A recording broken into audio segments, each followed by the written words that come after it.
अब हम आगे भूमितीय रचनाओं के मूलभूत रचना में थोड़ा याद करें में हम 3 भाग कर चुके थे। अब चौथा भाग देखेंगे। चौथे भाग में क्या दिया गया है, दी गई रेखाखंड का दी गई संख्या के आधार पर समान भाग करना। रेखाखंड कुछ लंबाई का दिया होगा, जैसे मैंने यहाँ 5 सेंटीमीटर उदाहरण के रूप में लिया है। 5 सेंटीमीटर रेख को 3 सर्वांग भागों में विभाजित करना है। तो ऐसे स्केल लेकर विभाजित करना आसान नहीं होगा, क्योंकि 3 विषम संख्या है। तो गोलाप्रकार विधि से समांतर रेखाओं की विधि से ये सर्वांग भागों में बांटने की विधि समझाई जा रही है। तो आप लोग भी ध्यान से साथ में करते जाइए। सबसे पहले हमें क्या करना है कि रेख ए भी 5 सेंटीमीटर का खींच लेना है और उसके बाद चांदा रख के बिंदु ए पर चांदा रखना है और कुछ अंश का न्यून कोण बनाना है। जैसे कि मैं यहाँ पर आधार पर ये चांदा रखी हूँ, 40 अंश का कोण बना रही हूँ। 30 अंश का भी बना सकते हैं। और उसके बाद जो निशान लगाया है वो बिंदु ए से और ये 40 अंश के निशान से मिलाते हुए किरण आगे बढ़ाना है। लंबा सा एक किरण बना लेना है। इसके बाद बिंदु बी पर चांदा को इस तरह से रखना है, आधार से मैच करना है। चांदे का मिड पॉइंट बिंदु बी से मिलना चाहिए और इस तरफ वही कोण न्यून कोण जो 40 अंश का है वो बनाना है। निशान लगा दिया और उसके बाद इसको हम मिला दे रहे हैं स्केल की सहायता से।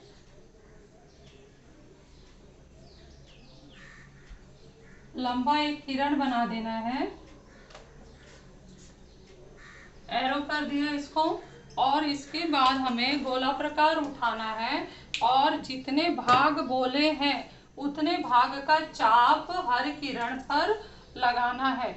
तो जैसे यहाँ पर कुछ दूरी मैंने यहाँ पर सेट कर लिया है, ये दूरी तुम अपने मन से सेट कर सकते हो जैसे तुम्हारे पेज पर जगह हो। तो मैंने इतना दूरी सेट कर लिया है और यहाँ पे 3 बोला गया, 3 सर्वांग भाग करना। तो बिंदु ए पर रखकर पहला चाप लगाऊंगी, फिर पहले वाले चाप पर रखकर दूसरा चाप, फिर दूसरे वाले चाप पर रखकर तीसरा चाप।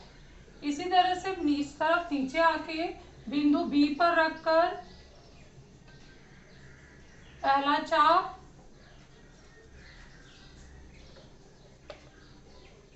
पहले वाले चाप पे रखकर दूसरा चाप और दूसरे वाले चाप पे रखकर तीसरे चाप का निशान लगा दिया। अब इसके बाद नाम देना है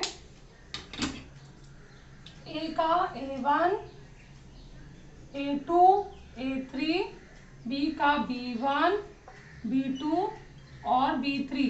हमने जो भी चाप लगाया निशान पे नाम लिख दिया। उसके बाद स्केल लेकर इसे मिलाना है।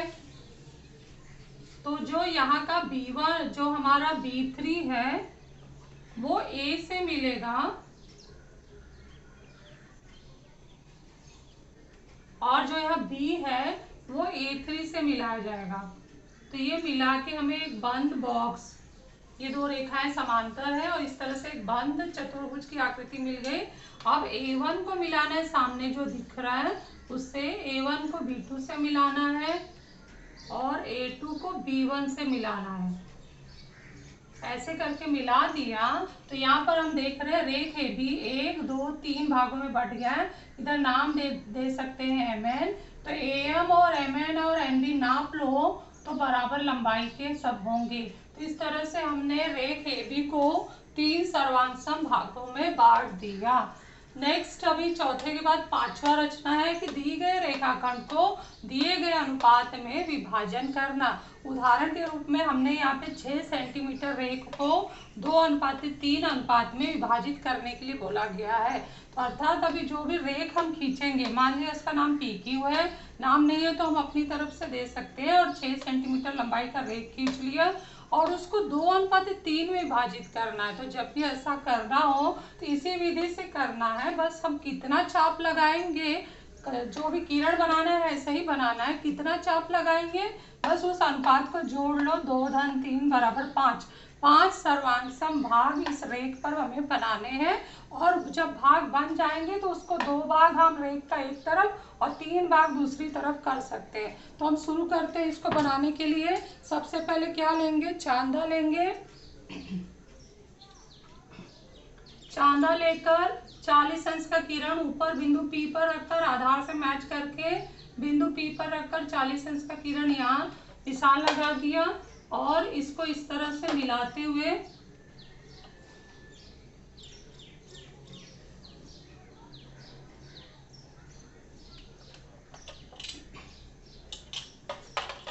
और आगे की ओर हमने बढ़ा दिया इसको।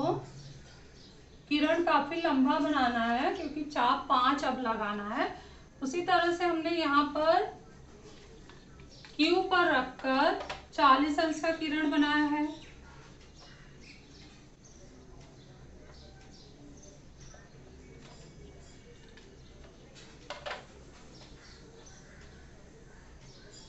मिला के एक लंबा किरण ले जाना है नीचे तक।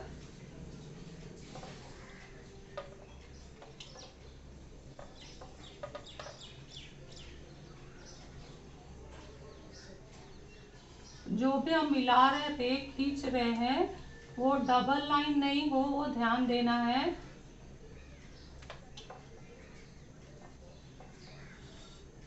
इसके बाद गोला प्रकार पर कुछ दूरी सेट करना है और वो दूरी से हमें चाप लगाना है। जैसे मैंने ये दूरी सेट कर लिया है उसी तरह से इसको हिलाना नहीं। अब इसी का चाप हमें कितने लगाने होंगे, 5 लगाने होंगे। P वाले किरण पर 5 लगाओ। एक पर रखकर दूसरा, दूसरे पे रख के तीसरा, तीसरे पे रखकर चौथा और चौथे पे रखकर 5वां। अब आगे चल के हम इस तरफ निशान लगा रहे हैं। यहाँ Q पर रखकर पहला, पहले पे रखकर दूसरा, दूसरे पे रखकर तीसरा, तीसरे पे रखकर चौथा और चौथे पे रखकर 5वां। ये हमने निशान लगा लिया। अब इसका नाम लिख देते हैं। नाम लिखने के बाद इसको मिलाना है। यहाँ पर हम देख रहे हैं ये किरण के आगे निकालने पर या लिखने में चला गया है, तो ये थोड़ा सा मैं मिटा देती हूँ।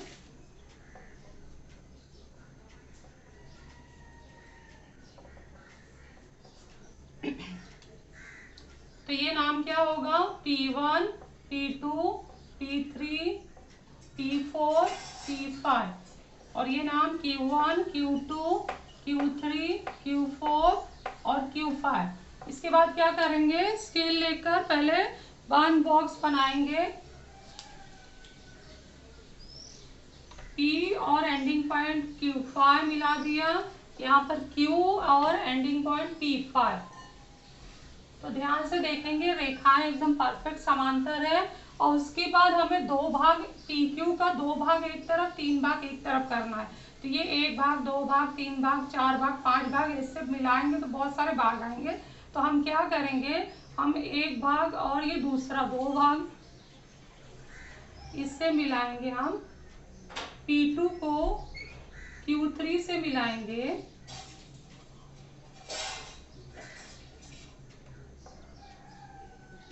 और यहाँ पर हम देख रहे हैं तो ये हमारा 2 भाग, अगर ये मिला देती हूँ तो ध्यान से देखो, ये 1 भाग, तो यहाँ 1 और 2 भाग हो गया। और यहाँ पर मैं मिलाऊं तो 1 भाग और ये 2 भाग और ये तीसरा 1 2 3 भाग यहाँ पर है।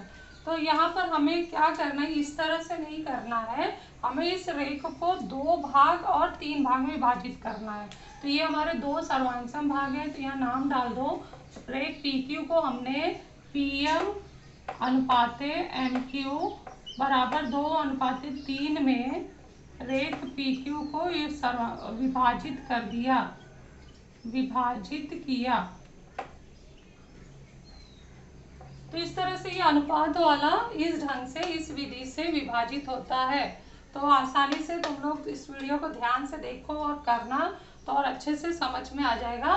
ये अब नेक्स्ट हम दिए गए कोण के सर्वांगसम कोण की रचना करना, ये बहुत ही इम्पोर्टेंट है हमारे 4.1 की रचना के लिए। ये रचना और इस तरह की ये रचना, ये सारे जो तीनों रचना है 4.1 में उपयोगी है। तो इसमें जो दिया गया जो हमारा छठा है दिए गए कोण के सर्वांगसम कोण की रचना करना, तो हमें कोई कोण बना के दिया गया होगा, कोण PQR। माप उसमें चाहे लिखा हो नहीं लिखा हो, मैं यहाँ लिख दी हूँ कि हमने 40 अंश का कोण बना लिया। तो तुम लोग भी 40 अंश का कोण बना लो। बनाने के बाद बिना चांदी का उपयोग किए स्केल और गोला प्रकार की सहायता से इतने ही माप वाला कोण हमें कोण ABC नीचे बनाना है। तो सबसे पहले हम क्या करेंगे, किरण खींच लेंगे। ABC बनाना है, अर्थात B बीच में है, तो BC किरण खींचते हैं हम लोग। B नाम देते हैं, किरण बना के यहाँ पे हमने C नाम दे दिया। उसके बाद गोला प्रकार उठाते हैं। गोला प्रकार से Q पर रखकर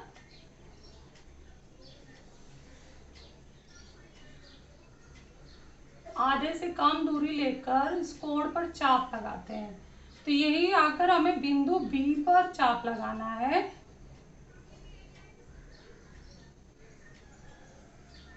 एक ऊपर और एक BC किरण को काटता हुआ।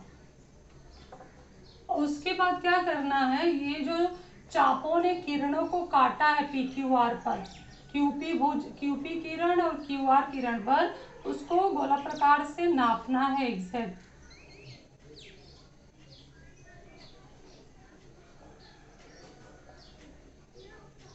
नापने के बाद यहीं पर एक रख के एक चाप यहाँ काट देना है हल्का सा। इस पर रखकर जो हमने एग्जैक्ट नाप लिया तो उसको काटते हुए इधर आना है, इस BC वाले चाप पे रखना है, BC को जहाँ चाप ने काटा है, और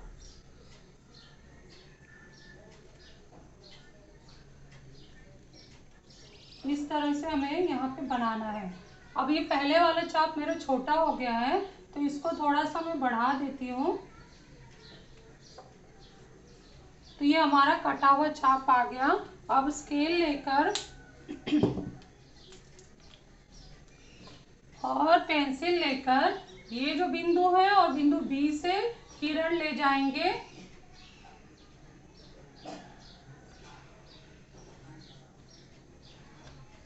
मिलाते हुए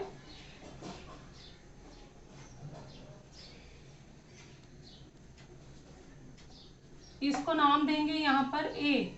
अब हम क्या करेंगे, चांदा रखकर देखेंगे कि उतने ही अंश का कोण बना है कि नहीं। तो यहाँ पर हम चांदा रखते हैं, B को आधार मानकर। यहाँ पर एग्जैक्ट देखें तो ये 40 अंश का कोण यहाँ पर बन चुका है। आधार से मैच करें तो ये हमारा 40 अंश का कोण बन चुका है। तो इस तरह से हम ये जो कोण दिया गया है उसका सर्वांगसम कोण यहाँ बनाते हैं। तो इस विधि को जरूर याद रखना। ये विधि को मैं एक बार और दोहरा देती हूँ। हमने सबसे पहले क्या किया, जो कोण बना था वहाँ कोण हमारे सवाल में बना होगा, उसके शीर्ष बिंदु पर हमने गोला प्रकार रखा और आधे से कम दूरी लेकर चाप लगाया। ये जो चाप सेट किया वापस लाकर जहां पर हमें कोण बनाना है उसका एक आधार वाला किरण हमने खींच लिया, B खींच लिया है, BC। फिर B पर रखकर, B शीर्ष बिंदु है कोण का, रखकर हम वही चाप का निशान ऐसे लगाते हैं। इसके बाद क्या करते हैं, ये दोनों चाप ने किरणों को जहाँ काटा है उसको ठीक ठीक नाप लेते हैं। नापने के बाद यहाँ पर आते हैं, यहाँ पर एक चाप खाली जगह में है और दूसरा चाप किरण BC को काट रहा है। तो जहाँ किरण BC को काटा है वहाँ पे ये गोला प्रकार का नोक रखना है और पेंसिल वाला जो हमने दूरी सेट किया है वो पहले बने हुए चाप को काटना है। ऐसे काट दिया तो चाप कटने से एक बिंदु मिला, ये बिंदु और बिंदु B को मिलाते हुए स्केल से किरण खींचना। जैसे किरण खींच लेंगे हमारा ये सर्वांगसम कोण हूबहू तैयार हो जाएगा। और ये हमारा माप जो होगा नाप कर हम चांदे से देखेंगे तो एग्जैक्ट हमारा 40 अंश का ही आएगा। तो ये इस तरह से आप लोगों को ये बनाना है, बहुत ही इम्पोर्टेंट है, इसका जरूर प्रैक्टिस करते रहना है। तो ये सारा रचना फेयर बुक में बना लीजिए।